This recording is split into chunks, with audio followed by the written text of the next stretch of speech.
Jeg var virkelig ude, hvor det var ved endestationen. Både rent fysisk og psykisk. Jeg har mistet alt. Og kom tilbage til livet med kunsten. Den 28. februar 2009 var vi ude på en patrulje. Vi skulle klargøre nogle kampvognsstillinger lige nord for Armadillo, og jeg går med mine minesøger. Da jeg så var færdig, så ind bag PMV'en, og så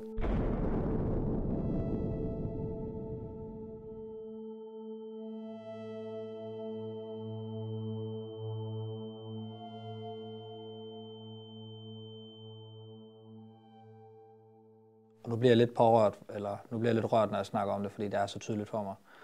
Men ligger nede på min kammerats datters værelse og har ligesom isoleret mig derinde og barrikaderet døren og frygtede ligesom alt, hvad der var ude på den anden side.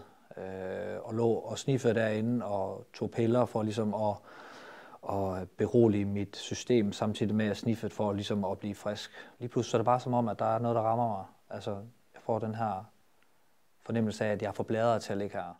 Der gik jo selvfølgelig et stykke tid, måske et år, før jeg faktisk stoppede med at tage narko. Og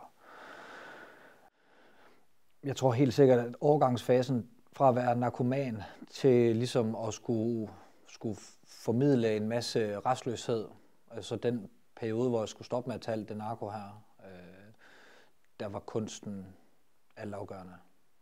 Jeg tror altid, jeg har malet og været kreativ som barn.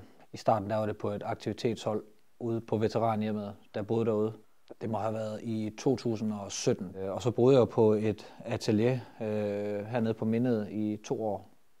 Et koldt lagerlokale på 300 kvadratmeter. Men ja, så jeg vågnede og gik i seng med malerpensler i hånden.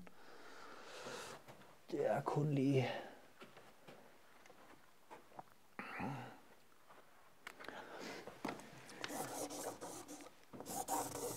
at finde et lærred, og så begynder at male sine frustrationer ud.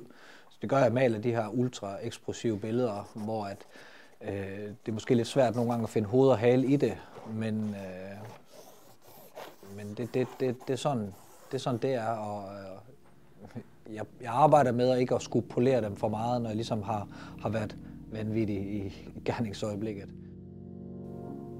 Påvirke nogen, der har det skidt, og ved, at der er lys for enden af tunnelen. Det behøver ikke være et modkørende tog, men det kan godt være friheden, der venter, hvis man bare ligesom får løsreven sig.